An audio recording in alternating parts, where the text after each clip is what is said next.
What's up, everybody? Welcome back to the FNG Academy. Buck here, former Green Beret, here to help you guys get selected. But wait, on this episode, we're going to talk about how old Bucky almost got old Schwecky. So stick around.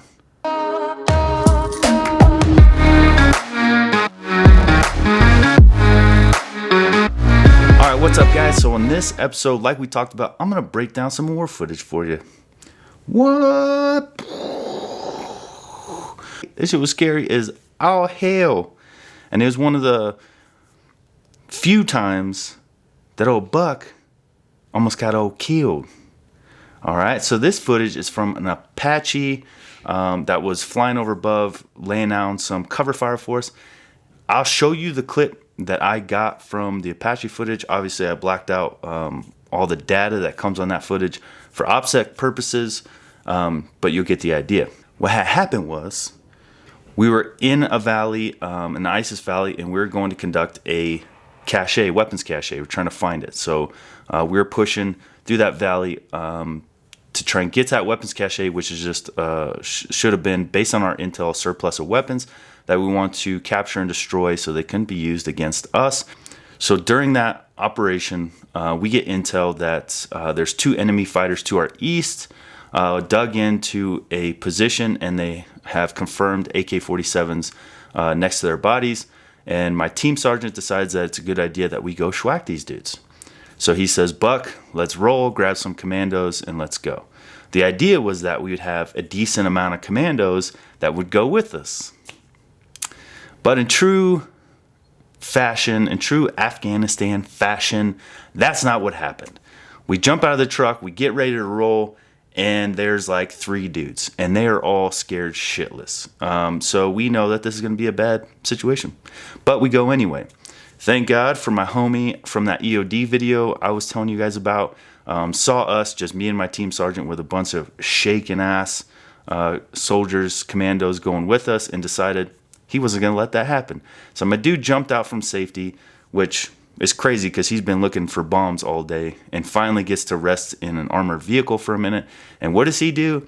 Jumps out to go with us. No one ever said he was smart, but he is brave as all hell. So he jumps out. We head to the compound, and we think we're just going to go storm in there and shellac these motherfuckers. And this is what happens instead. Alright, got the lead friendlies approaching the compound now. Right when they enter, about 10 meters to the west is the first Pax, and he should be kneeling. You talking to Jack? Nope. What's that? Yeah. Visual. Jack 2-2. Ask him if he wants us to see Sparkle. Jack 2-2, gun 3-6. See Sparkle at this time, or keep it on? Oh, that's looks like fire.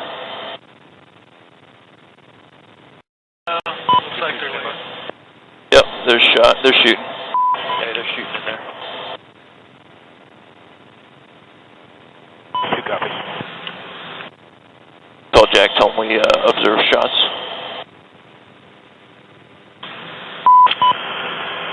Jack 2-2, gun 3-6.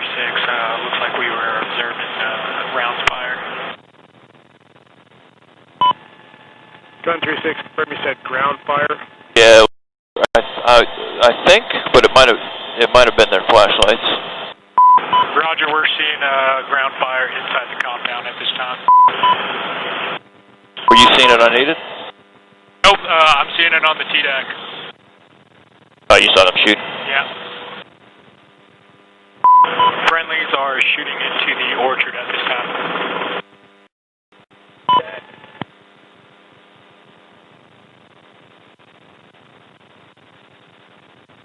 Oh, something just blew up. Alright, Pax are moving towards the friendlies right now on the compound. I just saw a grenade go off. Roger, yeah, point observed. Gun 3-6, they're going to break contact. Gun 3-6, they're going to break contact, move back to the convoy. We're to engage. We'll do a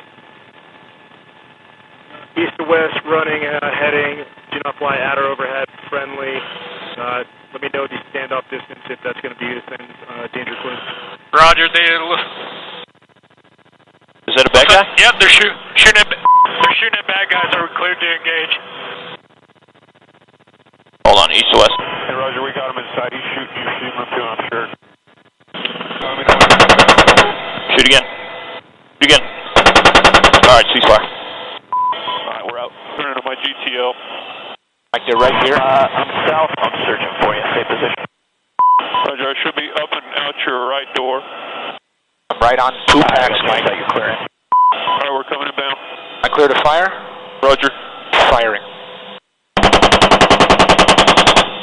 Alright, adjusting. A little bit right. Coming out a little bit and firing. Adjusting one more time and firing. Roger. Alright, DWAS. DWAS the gun. All right, so now that you've seen it, let's break down the footage and talk about what was going on. So obviously, like I explained before, this is us moving up to the compound, and we'd have no idea where those guys are at. One thing that I do have to say is one of the guys that was pulling security didn't load his 249, and his belt was hanging out the side. I've told you that story before. Well, this is the instance. So as I'm yelling at this guy, I'm exposing our position and letting them know that we're coming. So now they're prepared for us. Dumbass on my part, dumbass on that other part for not loading his damn gun and holding a security position and going to a compound that we know is occupied by armed personnel. So getting back to it, this is us coming up.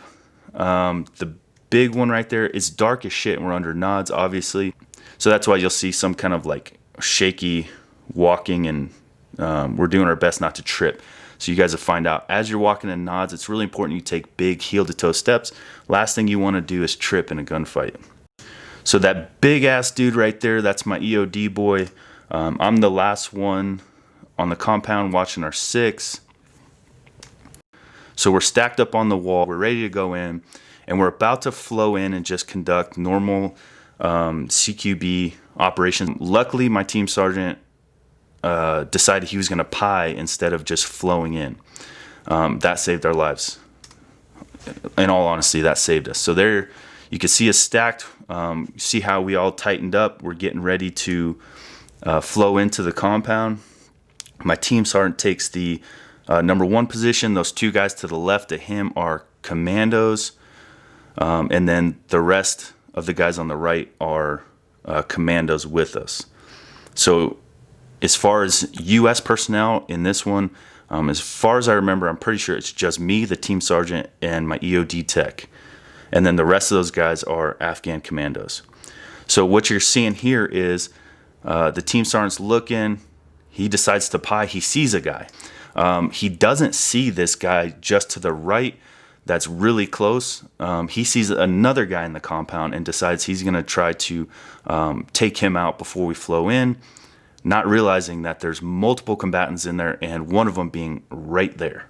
So that decision that he made to pie and then try to take this guy out saved our lives. All right, so my team sergeant starts taking shots. You could see those rounds kind of popping off the wall. That's just his muzzle blast.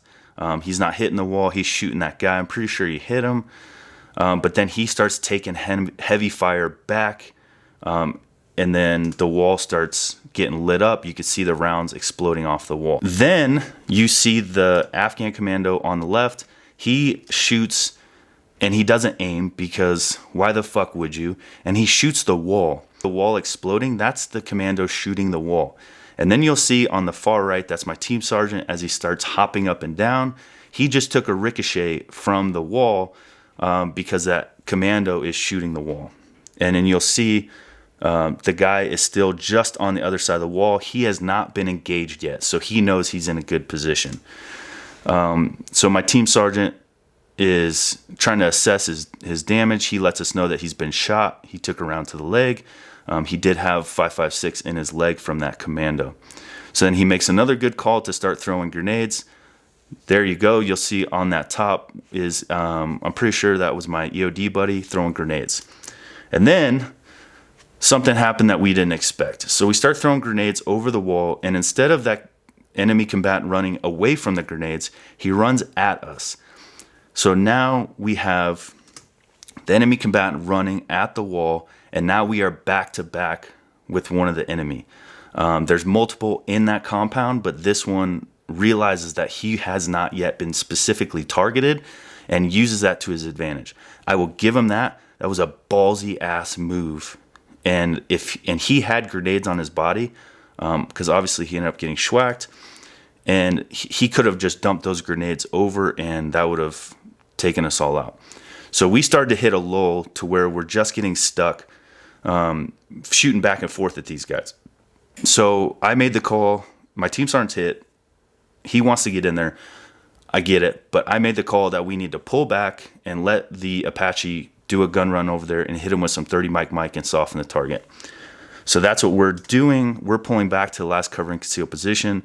And if you pause it there, yes, you're looking at that right. That is the enemy and us within feet of each other. So what is that? That commando then sees him, that he's literally face to face with the guy, and starts shooting at him. Unfortunately, he forgets to aim again and just shoots the wall, not hitting the enemy combatant, which almost then causes us to get killed, because then as we're exfilling the position, he takes a good need position and starts shooting back at us. If you could see, some rounds are hitting the wall back. I am returning fire. That was me shooting to cover my team sergeant, who was exfilling back to us. He then runs away, and the aircraft do a strafing run, which the 30 mics explode in the canopies and do not injure these guys. So we go back again, which I do not have footage of, and the same thing happens. We thought they'd be dead. They were not, and we get in another gunfight with them. We pull back again. 30 mic goes over and ends up killing them, and we do a BDA the next day, battle damage assessment, to check their bodies and see what kind of equipment they have and try to get intel off them. So that's it, guys. I hope you like watching that, and I hope you like listening to this breakdown. That's me breaking down some war footage. I don't have a lot of war footage, to be honest with you guys. That was lucky to get that from the Apache guys to send it over. I never carried stuff on my kit. I never had helmet cam. I just didn't do that stuff. I wish I did in hindsight, because, I mean, it's awesome to look back and realize, like, that was almost it. So, all right, guys. Hope you liked that. We'll talk to you next time. Buck out. Obvious, I know that you love